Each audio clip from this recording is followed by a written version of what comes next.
Por muitos anos, a camisa 10 da seleção brasileira não foi apenas um número, ela foi um símbolo, uma coroa, um destino. Mas, e se eu te dissesse que existe uma teoria escondida, quase proibida de que essa camisa foi amaldiçoada? Que desde a última conquista, nenhum camisa 10 da seleção brasileira conseguiu repetir o feito e todos enfrentaram quedas, tragédias e momentos inexplicáveis? Hoje, você vai conhecer a maldição da camisa 10 do Brasil.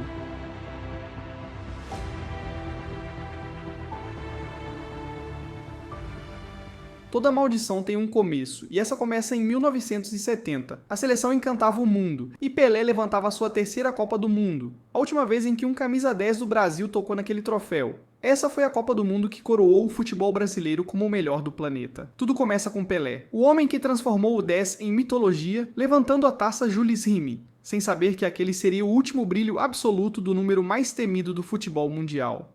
Reza a lenda que após 1970, algo mudou. Algo se quebrou. A camisa 10, antes fonte de poder, teria sido marcada por uma espécie de fardo eterno. Uma superstição antiga, a crença de que, depois de um reinado absoluto, vem o declínio inevitável. Depois de Pelé, veio Rivelino.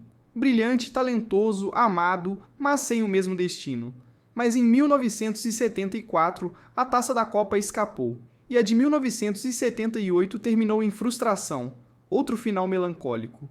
Era apenas o começo.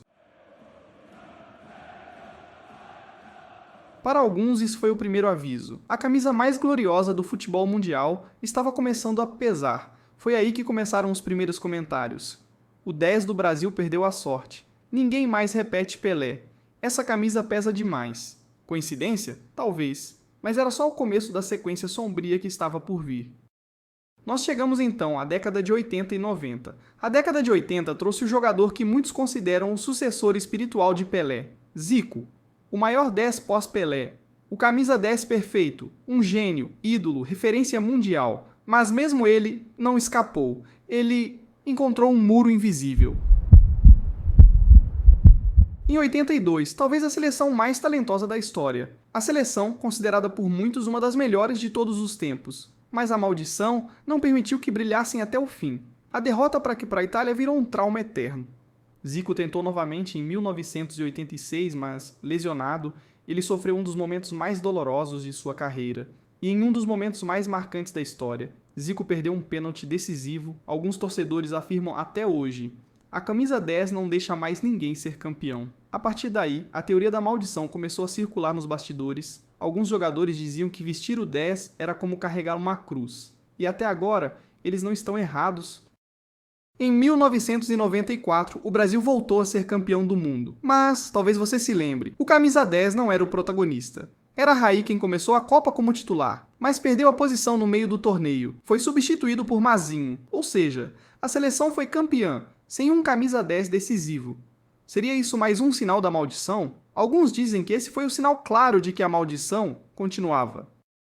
Chegamos ao século XXI. Ronaldinho Gaúcho assumiu a camisa 10 em 2006 e vivia o auge. 2006 parecia ser o ano da redenção, mas, mesmo assim, o Brasil caiu sem brilho, a seleção favorita eliminada sem reação. E a partir dali, a carreira de Ronaldinho entrou em queda brusca e nunca mais foi a mesma. Considerando a pior Copa do Mundo de um bola de ouro. Ele podia jogar muito, encantar o mundo, mas jamais voltou ao auge que tinha antes de vestir a 10 da seleção em uma Copa. Depois veio Kaká, talentoso, genial, mas suas lesões se tornaram constantes. Lesões repetidas começaram a aparecer. Era como se algo drenasse sua energia, sua força, sua continuidade. Alguns dizem que o peso da camisa 10, o peso invisível, destruiu seu físico. E então, chegamos ao nome mais recente.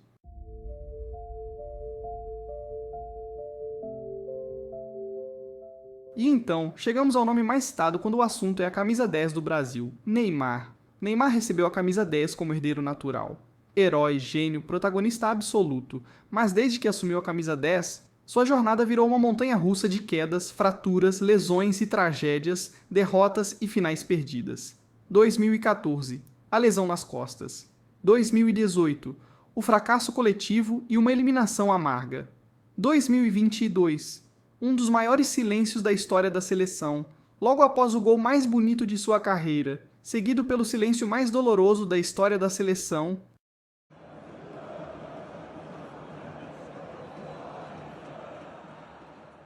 Cada Copa, um trauma. Cada tentativa, um final triste.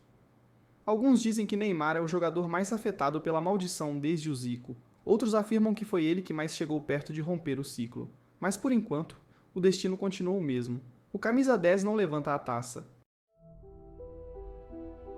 Será que a maldição realmente existe? Talvez não exista maldição alguma. Talvez tudo seja apenas futebol. E a camisa 10 carregue, não um feitiço, mas uma responsabilidade e expectativas impossíveis de se repetir. Talvez Pelé tenha sido tão grande que qualquer um que vier depois parecerá pequeno.